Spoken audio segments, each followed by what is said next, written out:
I think to begin with, people need to understand that Feng Shui, firstly, is not to do with spiritual beliefs or even religious beliefs.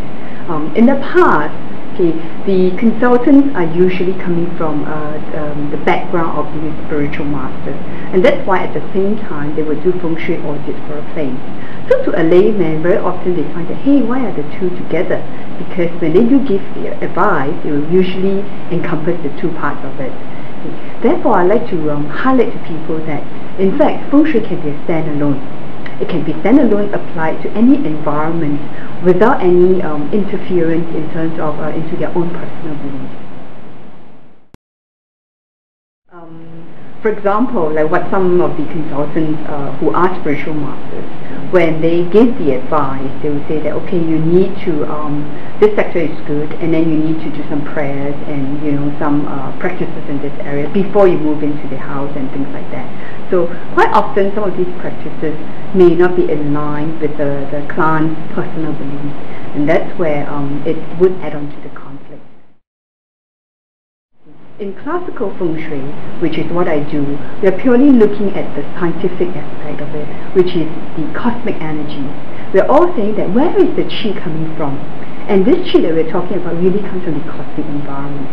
And they're all around us. Okay, the impact is all around us. It's just that they're invisible. We don't see it, but it doesn't mean that they're invisible. It doesn't mean that they have to be on a spiritual aspect. Okay, they're invisible because they are cosmic energies. And the impact of it from the external environment, it's the source where it's coming from. And therefore, in Feng Shui consideration, the external environment influence is far greater than what we just look at within the four walls of a house. Cosmic energies are actually looking at how the different planets revolve in the solar system, and the movement of that is what's causing the effect of all these cosmic energies in our environment. So the impact of it on Earth, and that is why people sometimes will look at, it's very similar to like astrology, looking at the stars movement. Okay, by looking at the different movements, we'll be able to ascertain what directions are the different kind of energies coming from.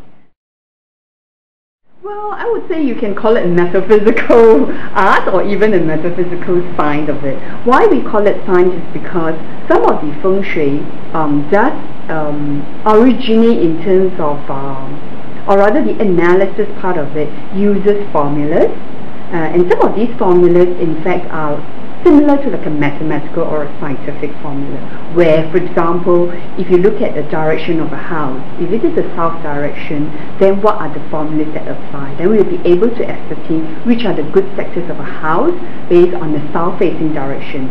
And that will be different from a house, for example, which is east-facing direction. The sectors would then be different, which means that a different formula applies. When it comes to colors and the furniture, it doesn't really have an impact in Feng Shui aspect. The impact really comes in terms of the psychological, because, for example, if you paint a room red versus if you paint it, let's say, a light tone of grey, the kind of feeling that you get is very different. The red feeling will make you more vibrant and more energetic, and the light tone of grey would be more soothing, you know, more comfortable, and that might be good for like the home environment. Well, the first most important fundamental is one, you need to do the assessment of the Feng Shui before you buy the house, or even before you rent, even if it's a rental place. Please get a consultant to audit the place first before you actually sign on the purchase agreement or the lease agreement. And that's because very often people find that they can expect consultants to do miracles to a bad Feng Shui house, for example. But in reality, you know, that is not always possible. Because as you already know, Feng Shui influence comes largely from the external environment, which has 70% influence compared to the internal layer of the house. So therefore, it's always, the first step is always to make sure that the house is good in terms of the external environment Feng Shui first. Okay, and once that is taken care of, you can safely say that the house at least has 70% positive Feng Shui.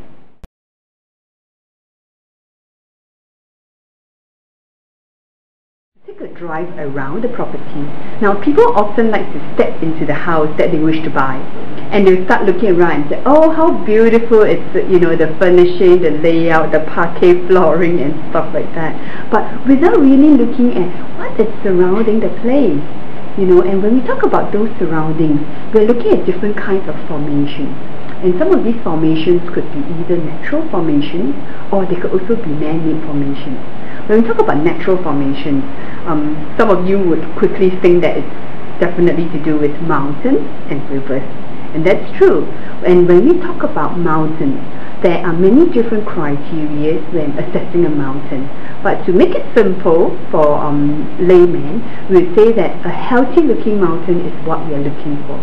What we mean by healthy looking mountain, we are talking about mountains that have lots of trees on it, lots of greenery, compared to one that is rocky and sometimes a little bit cold looking and menacing looking. Okay. We'll always go for mountains that's nicer, and that's what we mean by the health, a good healthy mountain.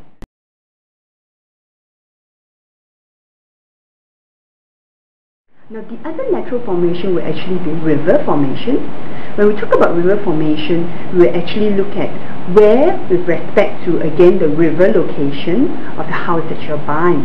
For example, if you're getting a house where there is a river that bends around, and there are two plots of land, one on the side where it's actually where the river surrounds it, and say for another house that's opposite the river, where the bend of the river is actually against it. You actually want to select one that is where the river is surrounding it, because if you're on the opposite side, the flow of the river or the flow of the water would actually create sha qi into the house that you're buying.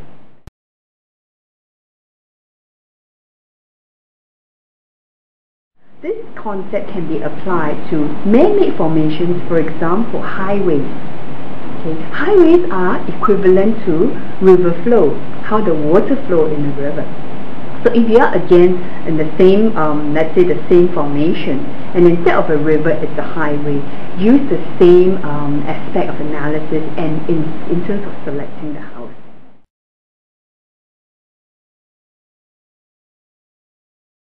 So what you need to look out for basically for roads would be to avoid straight incoming roads, especially directly coming into your doorway, into your main door or your main gate entrance, because you do not want sha qi that's coming too direct into your house.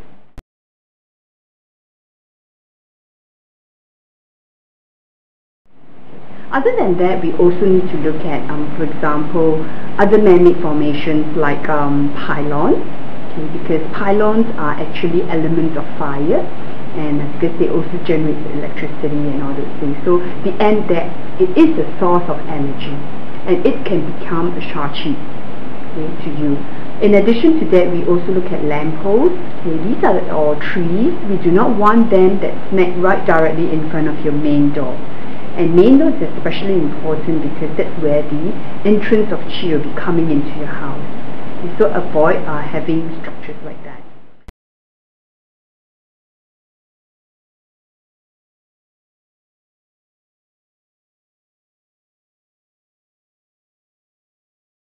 MOCCA.